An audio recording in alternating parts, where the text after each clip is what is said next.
waa mais gars yi mais Paris Saint-Germain nag dominé na Europe carrément te kafu ci benn yoon vraiment 2 Ligues des Champions en 2 saisons le back-to-back est assuré à 100%. waaye mais gars yi mais côté Arsenal moom c'est la désillusion totale vraiment Arsenal li leen dal métti na trop 20 ans après ñuy rêvé dem finale de Ligue des Champions mais gars yi ren jii nii mën nañoo ne c'est la saison d'Arsenal noonu lañ ko gisee woon mais vraiment le football en dit le contraire Arsenal perdre li nga xam ne mooy finale Ligue des Champions. mais contre ki nga xam ne mooy le Paris Saint-Germain et le grand Paris Saint-Germain de Luis Enrique pourtant nag Arsenal mu ubbi woon li nga xamante ne moom mooy score tey jii nii à la 6e minute ki nga xam ne mooy Kai Havertz mi nga xam ne moom mooy joxoon Chelsea seen finale de Ligue des Champions en 2020 moom Kai Havertz moom noonu dugal premier but pour Arsenal permettre Arsenal mu am l'avantage ñëpp jàpp ni actuellement Arsenal tey jii nii c'est son jour pour mu réaliser li nga xam ne mooy l'exploit waaye mu écrire une nouvelle page tey jii nii ci seen histoire football mën a dugg ci taarixu football à jamais waaw mais gars yi comme ni ñu ko gisee tey jii nii à la 66e minute je dis bien gars yi il restait juste 24 minutes pour que Arsenal marque l'histoire du football à jamais pour que Arsenal écrire une belle page de son histoire mais gars yi le ballon d'or surgit de nulle part Ousmane Dembélé le grand Ousmane Dembélé vraiment libéré ki nga xam ne mooy Paris Saint-Germain dugal un penalty provoqué par Kvaratskhelia mais gars yi permettre ki nga xam ne mooy Paris Saint-Germain mu égaliser waaye dugalaat Paris Saint-Germain ci finale Ligue des Champions te aussi relancer carrément li nga xam ne moo nekk la finale mais gars yi c'est compliqué côté Arsenal comme ni ñu ko gisee ñu dem ba séance de tir au but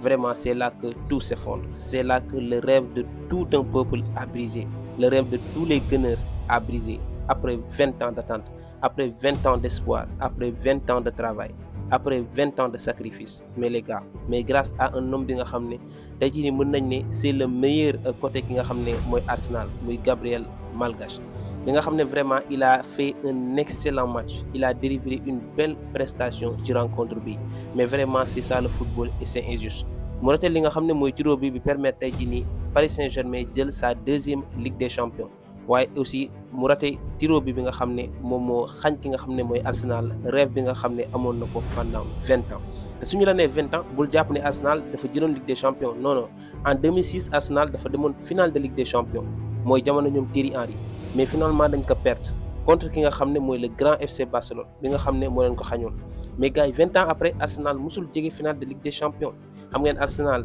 dernières années li nga xam ne moom la doon souffrir di ko dajeel et tout mais gars yi 20 ans après Arsenal retrouvé finale de Ligue des Champions loo xam ne ñëpp dañ ko doon xaar mais mu perte ko au moment bi nga xam ne ci la ñëpp amee woon yaakaar parce que Arsenal saison bi mu réalisé ren jii nii gëj na ko réalisé ci histoire am tey jii nii kon jàppoon nañu Arsenal Ligue des Champions bi mooy borom mais le football en dit le contraire vraiment c'est compliqué les hommes de Mikel Arteta mais gars yi un instant parce que Mikel Arteta aussi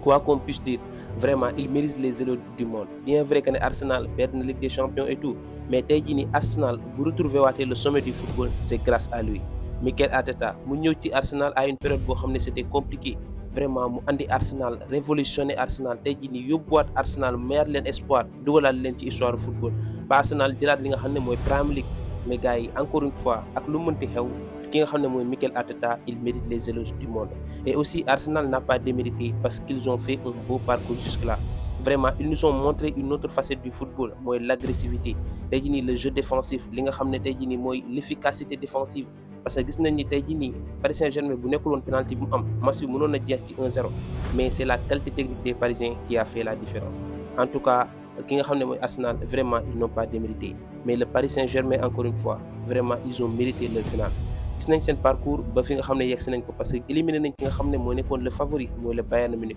à un match boo xam ne c'était vraiment un match de haut niveau Paris Saint-Germain vraiment il mérite li nga xam ne mooy leur sac mais aussi parce que Paris Saint-Germain agsi na fi mu agsi mais c'est grâce à un homme ki nga xam ne mooy Luis Enrique vraiment kooku noonu il mérite tous les éloges du monde le meilleur entraîneur du monde actuellement vraiment Luis Enrique tey jii nii Paris Saint-Germain fu mu àgg c'est grâce à lui Luis Enrique mu ñëw ci Paris Saint-Germain à une époque boo xamante ne nii vraiment ñi nga xam ne ñooy waa Paris Saint-Germain beneen réalité lañ doon dund mooy que ni football xaalis la football ay star la mu ñëw ne leen déedéet révolutionner carrément le jeu, révolutionner la mentalité, la philosophie des Parisiens, andi beneen style de jeu boo xam ne Paris Saint-Germain xamu ko woon, mais dugal leen ci beneen réalité boo xam ne Paris Saint-Germain gisul woon loolu noonu sax. muy que ni le football il te faut des talents, il te faut des joueurs yi nga xam ne ils sont prêts à s'effondrer dans le groupe. tey jii nii loolu la ki nga xam ne mooy Luis Enrique créé au sein du Paris Saint-Germain. tey jii nii yóbbu Paris Saint-Germain de 0 à héros, waaye aussi de flow à top. mais encore une fois Luis Enrique vraiment jot na nag Parisiens yi defal ko benn statue, benn monument ci biir Parc des Princes, parce que wax dëgg mérité na loolu lu ni mel. gars yi kon mu ngi noonu, vraiment c'était compliqué pour équipe bi di Arsenal malgré li nga xam ne def nañ ko yëpp agsi fii ñu agsi et tout, mais le football c'est ainsi, football ni la demee parfois doo sax comprendre. encore une fois Paris Saint-Germain vraiment maintenir li nga xam ne mooy son statut de leader, son statut de meilleure équipe actuellement, parce que actuellement Paris Saint-Germain moo gën a nekk ci forme que équipe yëpp de Ligue des Champions en 2 saisons, et puis li si gën a garaaw mooy ils l'ont parfaitement mérité. mais gars yi ci biir Paris Saint-Germain y a un homme boo xamante ne nii ñëpp bàyyiwuñ ko woon xel, muy Ousmane Dembélé.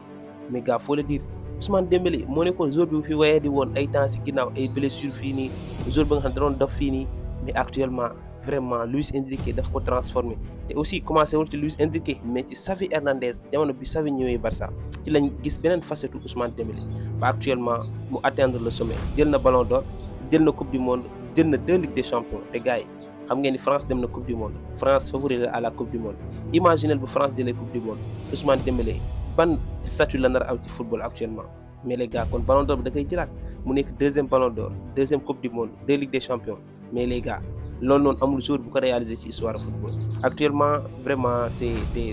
exceptionnel Ousmane Dembélé, faut le dire. actuellement avec le Paris Saint-Germain gis nañ beneen version bu bees, mais football daal moo mën lu nekk. football moom, dans le football faut jamais dire jamais. dans le football lu nekk mën na xew. bu ñu fekkente Ousmane Dembélé tey jii nii moo nekk le meilleur joueur du monde, kon wax dëgg yàlla lu nekk mën na nekk. waa kon gars yi mu ngi noonu. waaye aussi félicitations ak ki nga xam ne mooy notre pépite, ki nga xam ne mooy Ibrahima Mbaye. à seulement 18 ans mu jël 2 Ligues des Champions ak ki nga xam ne mooy Paris Saint-Germain. vraiment c'est historique, c'est nekk na loo xam ne c'est une très bonne nouvelle pour les Sénégalais. encore une fois Ibrahima Mbaye, bien vrai que ni amul temps de jeu Paris Saint-Germain et tout, mais ça reste un jeune de 18 ans qui a largement le temps de se refaire et tout. donc je pense qu'actuellement félicitations à notre Sénégalais Ibrahima Mbaye. mu ngi noonu vraiment finale bi nii c'était digne d'une finale de Ligue des Champions comme ni ñu ko gisee, parce que match la boo xam ne bëri woon na intensité, bëri na agressivité, bëri na suspense du début jusqu'à la fin du match. te lii la ñuy xaar ci finale de Ligue des Champions. en tout cas Arsenal malchance jàpp na leen, waaye Paris Saint-Germain leur qualité technique a fait la différence, leur efficacité, leur mentalité a fait la différence, et c'est ça en fait la beauté du football. kon gars yi nag ñu gisee ko noonu, mu ngi noonu li nga xamante ne mooy Paris Saint-Germain jëlaat na 2e Ligue des Champions ci histoire du football. actuellement nag Marseille yi dinañ may Paris Saint-Germain seen jàmm, parce que Marseille xawoon na sonal Paris Saint-Germain suñ ko waxee mu ne Parisiens yi tey jii ni ñoom amuñu Ligue des Champions et tout, parce que ñoom am nañ benn Ligue des Champions, mais actuellement Paris en 2 ans romb na leen di dem. actuellement Paris moom xoolul sax li nga xam ne mooy Marseille. kon nag gars yi mu ngi noonu, bu fàtte di abonner, liker te di partager vidéo yi, c'est tellement gratuit et simple et ça soutient énormément. ñu tasewaat ci yeneen vidéo.